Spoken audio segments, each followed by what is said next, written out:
제가 사업을 시작하게 된 계기는 하나의 문제를 해결하기 위해서였고, 그것은 바로 상대방을 설득하는 것이었습니다. 첫 번째 사건입니다. 제가 21살 때 말이죠.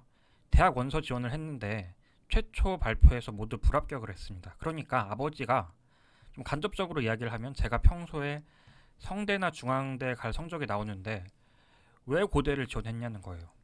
제 모의고사 점수는 대학 지원과 전혀 상관없죠. 오직 수능 점수가 전부니까요. 그때 생각했어요. 아버지는 왜 잘못된 근거를 가져와서 주장을 하는 걸까? 그리고 내 주장과 근거를 왜 이해를 못하는 걸까? 내 머릿속을 꺼내서 보여주고 싶었습니다. 두 번째 사건은, 제가 역사를 좋아하는데 우리나라 고대사에 대해서 관심이 많았습니다. 그러다가 환단고기란 걸 알게 됐어요. 환단고기가 위서라는 건 알겠는데 관련 내용이 중국 사서에도 있다는 거예요. 거기에 대해서 개인적으로 관심이 있어서 공부를 좀 했는데 결론은 쉽게 알 수 없다는 것이었습니다. 그리고 저는 그들의 주장 속에서 진실을 판단할 수 있는 그런 방법이 필요했습니다. 그리고 이제 세 번째 사건은, 제가 게임을 좋아하기 때문에 DC 인사이드라는 사이트를 하게 되었습니다. 그런데 그곳에서 생전 처음 보는 종류의 사람들을 만난 거예요. 그리고 그 사람들은 아주 간단한 논리조차 이해하지 못했습니다. 왜 그랬던 걸까요?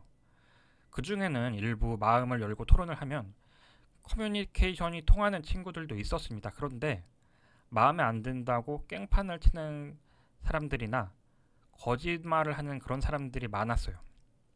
그리고 이 사건의 연계로 가짜뉴스 사건이 터졌습니다. 저는 이 모든 사건을 해결할 수 있는 그러한 시스템을 만들어야겠다고 구상을 했습니다. 그렇다면 어떻게 사람을 설득할까요?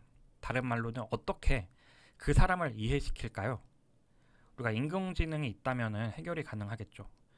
우리가 생각을 컴퓨터로 연결을 해서 인공지능이 그 문제를 해결해 준다면 해결이 가능합니다. 그런데 현실에선 그것이 불가능합니다. 게임 속에서는 실제로 이 방법으로 문제를 해결한 종족이 있었는데, 스타크래프트의 프로토스 같은 경우는 텔레파시를 통해서 이 문제를 해결했습니다. 그렇다면 우리가 의사소통을 텔레파시처럼 하면 된다는 겁니다. 좀 모식도로 만들자면, 사람들의 머릿속을 꺼내서 의사소통을 원활하게 하고 그 속에서 진실을 먼저 판단한 다음에 다른 사람이 쉽게 이해할 수 있도록 최적의 시스템을 만드는 겁니다. 그리고 그 와중에는 거짓말을 하는 사람들이나 악성 어그로꾼의 방해까지 이겨내는 그러한 시스템이 필요로 했습니다. 그래서 나온 초기에 디자인한 웹사이트가 토론을 통해서 진실을 찾아가는 플랫폼이었습니다.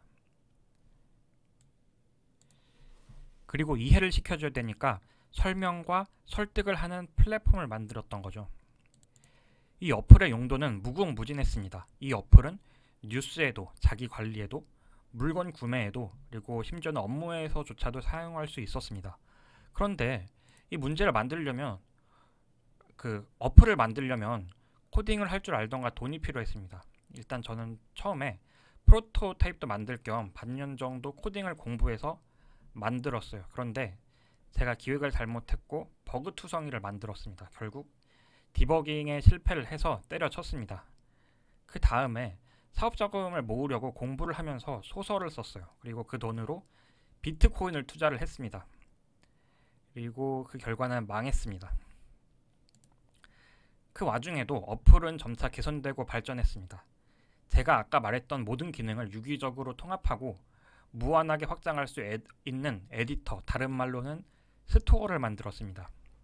즉, 더 많은 자금이 필요하게 되었고 제가 마련할 수 있는 돈의 수준을 뛰어넘었습니다. 학생의 수준에서요. 그래서 저는 정보 지원 사업을 받거나 또 투자를 받기로 결정을 했고, 이 경우 중요한 것은 그들을 설득할 수 있는 방법, 특히 수익 모델이 필요하다는 것이었습니다. 그렇다면 수익 모델은 뭘까? 저는 인포머셜 쪽으로 가닥을 잡았습니다. 즉, 설득 플랫폼을 만들어서 이 사람들이 제품을 구매하도록 설득을 하는 겁니다. 그리고 시제품을 만들기로 결정했고, 이 시제품은 커뮤니티 사이트로 만들기로 한 겁니다. 제가 앞서 말했다시피 이 모든 어플들은 유기적으로 연계되어 무제한적으로 확장이 가능합니다. 마치 앱스토어처럼요. 그런데 앱스토어보다 훨씬 더 쉽고 범위가 더 넓습니다. 이 커뮤니티는 또 사람들을 끌어모으기에 기가 막힌 기능을 가지고 있습니다. 기존에 없던 새로운 방식의 UI를 통해서 일종의 놀이의 장이 될 수가 있는 거죠. 예를 들어 한국과 일본이 싸우면 누가 이길까요? 에스파랑 뉴진스 중에서 누가 더 성공하고 유명한 걸그룹일까요? 벌써부터 궁금해지시죠? 따라서 저는 커뮤니티를 홍보 기능으로 사용해 먼저 유저를 끌어모은 후 그들을 상대로 인포머셜을 통해 수입을 얻을 생각입니다.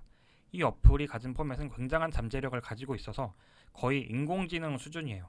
아마도 앞으로 여러분들은 이 어플 없이는 살지 못하는 그런 날이 올 수도 있습니다.